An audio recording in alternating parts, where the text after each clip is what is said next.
তুমি চোখে দেখতে পাও না, তুমি আবার কিসের ব্যবসা করবে? ভেড়া বেচবো। ভেড়া? ভেড়া বেচবে? আচ্ছা যাও, আজকাল কলকাতায় ওই ভেড়ার দাম বেশি না পাঁঠার দাম বেশি? তোর বউয়ের মতন মমতার ওই গুণটা নেই যে স্বামী ফিরে এলে সারাদিনের রোজ নামছে পড়ে শোনাবে। জাগে, কি বলছিস? দিদি, আমার ঘরটা ঝাড় দাওনি? হ্যাঁ, এই তো দিয়ে এলাম। কি হয়েছে মেজো বউ? দেখুন না মা, যেই আমি একটু বাথরুমে গেছি অমনি সুযোগ বুঝে আমার ঘরটাতে ঝাঁটা বুলিয়ে পালিয়ে এসেছে।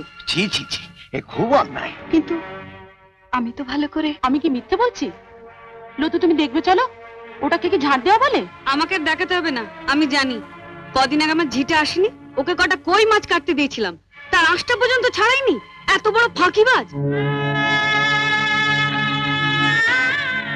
মা দেখুন, আমার রোজ রোজ এই খিটিমিটি ভালো লাগে না।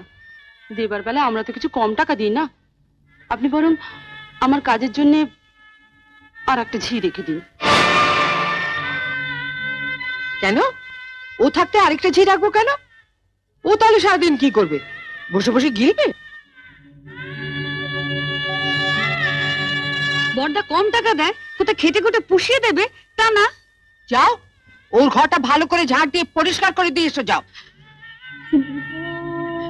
ওকে তো পাঠালে, কিন্তু পরিষ্কার কি হবে? কেন হবে না? কেন? ঝাড় দিলে তো ঘরের ময়লা সাফ হবে, কিন্তু তোমার মেজে বউয়ের মনে যে ময়লা জমেছে, শতবার ঝাড় দিলে তো সে ময়লা সাফ হবে না, যদি না ওকে ঝেঁটিয়ে বার করে দেওয়া হয়। আজ আসুক আপনার মেজর ছেলে, আসুক। বাবা তোমাকে এত বড় কথা বলেছেন? বলেছি তো, আমি আর এ বাড়িতে একদিনও থাকবো না যদি তুমি ওর একটা বিহিত না করো। চলো তো, চলো আমি দেখছি, চলো। বাবা এসে গেছিস? আমি তো ভাবছিলাম এত দেরি করছিস কেন? তোর বউ তো আবার লাগাবার ব্যাপারে বেশি সময় নেয় না। যাও না, বলো না। এসব কি শুনছি বাবা? কি শুনছ? আমার ঝি হওয়ার যে যোগ্য নয়, তার হয়ে বাবা আমাকে গালমন্দ করেছেন, বা সাক্ষী আছেন। আমার ভুল হয়ে গেছে। তাহলে সবার সামনে আপনি স্বীকার করছেন আপনার ভুল হয়েছে? হ্যাঁ, আমি তো অন্ধ, চোখে দেখতে পাই না। আমি বুঝতে পারিনি তোমার গালটা কোথায় ছিল। আমার তখন উচিত ছিল তোমার গালে একটা ঠাস করে চড় মারা।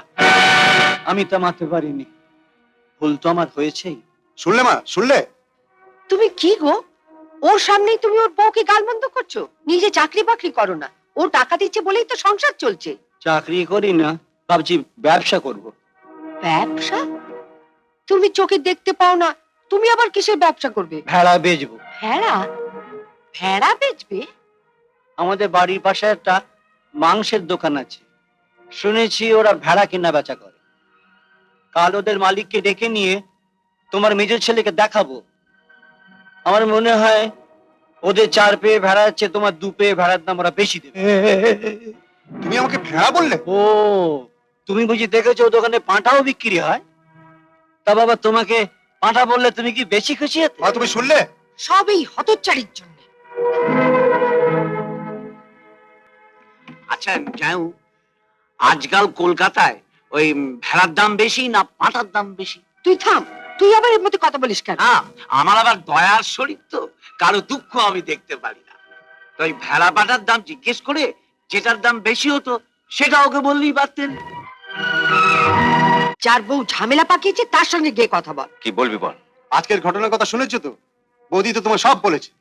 না, তোর বউয়ের মতন মমতার ওই গুণটা নেই যে স্বামী ফিরে এলে সারাদিনের রোজ নামছে পড়ে শোনাবে। জাগে, কি বলছিস? আচ্ছা, আমি যা রোজগার করি তাতে তো একটা ঝি রাখতে পারি। হ্যাঁ, পারিস। তবুও রাখিনি, তার কারণ তুমি সংসারে কম টাকা দাও। ঝিয়ের পেছনে টাকা খরচ করলে সংসারে আমাকেও কিছু কম দিতে হতো, কিন্তু তার চাপটা এসে পড়তো তোমার ঘাড়ে। হ্যাঁ, শুধু তোমার দিকে তাকিয়ে। কি বলতে চাইছিস বল। বৌদিকে তুমি বলে দিও, আমার টাকায় বাড়িতে ঝি রাখলে সে কিন্তু আমার ঘরটাই আগে ভালোভাবে পরিষ্কার করতো। এসো।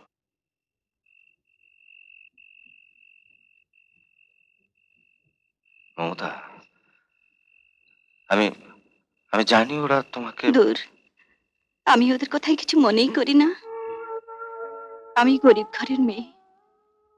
তোমার বাবা বিনা আপনি দয়া করে আমাকে এ বাড়ির বউ করে এনেছেন। আর তাছাড়া আমার বাপের বাড়িও তো কোনো কাজের লোক ছিল না।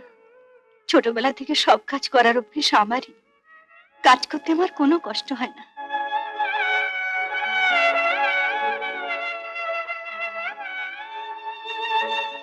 আমার কখন কষ্ট হয় জানো?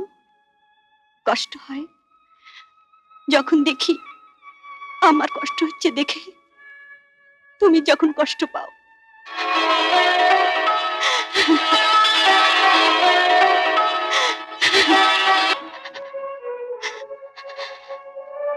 ঠিক তুমি আমাকে এইভাবে ভালোবেসো, তাহলে কোনোদিন কোনো দুঃখই আমাকে স্পর্শ করতে পারবে না।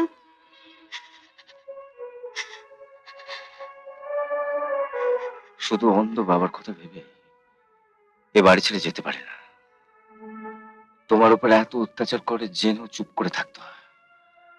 নইলে আমি কি পারি না একটা ছোট্ট ঘর না ভাড়া? না, এসব কথা একদম ভাববে না। বাবার এই অন্ধকার পৃথিবীতে একমাত্র আশার আলো তুমি। তোমাকে যে বাবা কি ভীষণ ভালোবাসেন। শুধু বাবাই ভালোবাসে, তুমি বাসো না? না, একদম না। তুমি এভাবে মনে মনে আমার জন্য কষ্ট পুষে রাখলে আমি একদম তোমাকে ভালোবাসবো না। তুমি না, তুমি ছাড়ো, রাজুকে উঠিয়ে খাইয়ে দিই। সন্ধ্যে থেকে নানা কাজে এত ব্যস্ত ছিলাম, ওকে খাওয়ানোর সময় পাইনি। সে কি এত রাত হয়েছে, কি খাওয়াবে?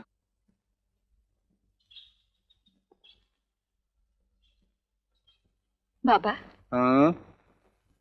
কিছু বলবে বড় বউ? আজ আপনার ছেলে দুটো ইলিশ মাছের মাথা এনেছিল, তাই দিয়ে একটু কচুর শাক করেছি। আপনার জন্য বাড়িতে কিছুটা তুলে এনেছি, খেয়ে নিন। এভাবে আবার আনলে কেন? ভাতের সঙ্গে খেতাম। তখন তো সবার মধ্যে আপনাকে বেশি দিতে পারি না, অথচ আমি জানি আপনি কচু শাক খেতে কত ভালোবাসেন। তোমার শাশুড়ি ঠাকুরের এখন কোথায়? উনি তন্দ্রার মামা তন্দ্রার ঘরে বসে গল্প করছেন।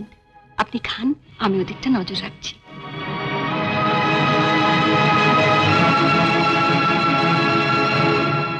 আপনি খান বাবা।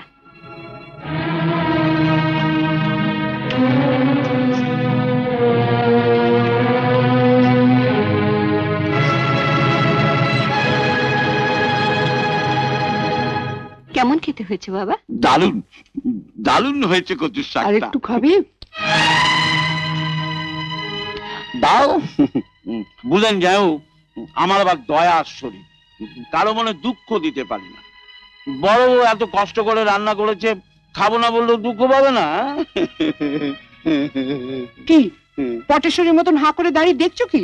আর একটু কচুর শাক দাও। আর তো নেই মা। নেই মানে? তা এতগুলো কচুর শাক গেল কোথায়? কচুর শাক হয়েছে শুনে লতু এক বাটি নিয়ে গেছে। কিন্তু তবু তো থাকার কথা। ঠিক আছে, তোমার তো খাওয়া হয়নি, তো তোমারটাই না হয় একে দিয়ে দাও। আমার ভাই যখন মুখ ফুটে চেয়েছে। আমার জন্য রাখিনি মা, রাখলে বলতে হতো না, দিয়ে দিতাম। ইস, আমি খেয়ে ফেললাম, নইলে তো আমারটাই দিয়ে দিতে পারতাম। ঠিক আছে, তো তোমার কর্তার জন্য তো নিশ্চয়ই তুলে রেখেছো, তো সেটাই না হয় দাও। ওর জন্য রেখেছিলাম, আপনি চাইলেন দিয়ে দিলাম। ও, একটুও নেই? মেজ ঠাকুরপুর জন্য এক বাটি তুলে রেখেছি, যদি বলেন। না না না না, ওর থেকে দেবে কেন? ও বেচারি কচুর শাক খেতে এত ভালোবাসে। নেতাই নেতাই, তোকে বরং আমি আরেকদিন কচুর শাক করে খাওয়াবো। ঠিক আছে, ঠিক আছে।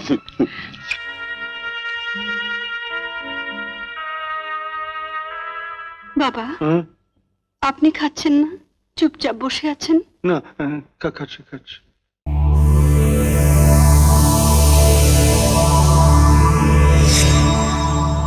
এরকম আরো অনেক সিনেমা দেখতে হলে ডাউনলোড করুন ক্লিক অ্যাপ।